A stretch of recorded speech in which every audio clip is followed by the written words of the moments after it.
Hello friends, good afternoon. ഞാനിപ്പോൾ നമ്മളെ കോവളം ഹവാ ബീച്ചിലാണ്. അവിടുത്തെ ഒരു കാഴ്ചയാണ് ഇപ്പം നിങ്ങളിപ്പോൾ കാണുന്നത് കേട്ടാ. ബീച്ചിൽ തിരക്കില്ല, ആളില്ല. ബീച്ചിലെ സീസൺ വളരെ മോശമാണ് കേട്ടാ. ആ ബീച്ചിലെ ഒരു ദൃശ്യങ്ങളാണ് നിങ്ങളിപ്പോൾ കാണുന്നത് കൂട്ടുകാരെ. ഇപ്പോഴത്തെ ബീച്ചിലത്തെ ഒരു അവസ്ഥ ഇതാണ്. ഭയങ്കര ചൂടും, ബീച്ചിൽ ആളില്ല, വർക്ക് കുറവാണ്, സ്പീഡ് ബോട്ടിന് ഓട്ടമൊന്നുമില്ല. നമ്മൾ ഭയങ്കര ദുഃഖത്തിലാണ്. കൂട്ടുകാരെ, വീഡിയോക്ക് ഇഷ്ടപ്പെട്ടാൽ ലൈക്ക് ചെയ്യുക, സബ്സ്ക്രൈബ് ചെയ്യുക. ഓക്കെ,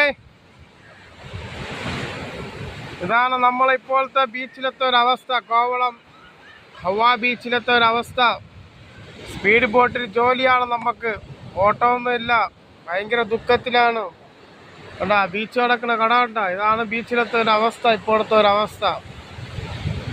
അപ്പോൾ കൂട്ടുകാരെ, നിങ്ങളൊക്കെ കോവളം വിസിറ്റിംഗ് ചെയ്യാൻ വരുമ്പോൾ ഇവിടെ ബോട്ടിങ് ആക്ടിവിറ്റി ഒക്കെ ഉണ്ട്. ബോട്ടിങ്, സ്പീഡ് ബോട്ട്, പാരസൈലിംഗ് എല്ലാം ഇവിടെ ഉണ്ട് കേട്ടോ. ഇനി ഒരു 2 മാസം കൂടെ സീസൺ കാണുള്ളൂ. അത് കഴിഞ്ഞാൽ ബീച്ചിലെ സീസൺ ക്ലോസിങ് ആവും. അപ്പോൾ താല്പര്യമുള്ളവരൊക്കെ ഒന്ന് വന്ന് എൻജോയ് ചെയ്യുക. ഓക്കെ, അപ്പോൾ വീഡിയോ ഇഷ്ടപ്പെട്ടാൽ ലൈക്ക് ഷെയറും ചെയ്യുക. Okay, bye bye. മജീദ്.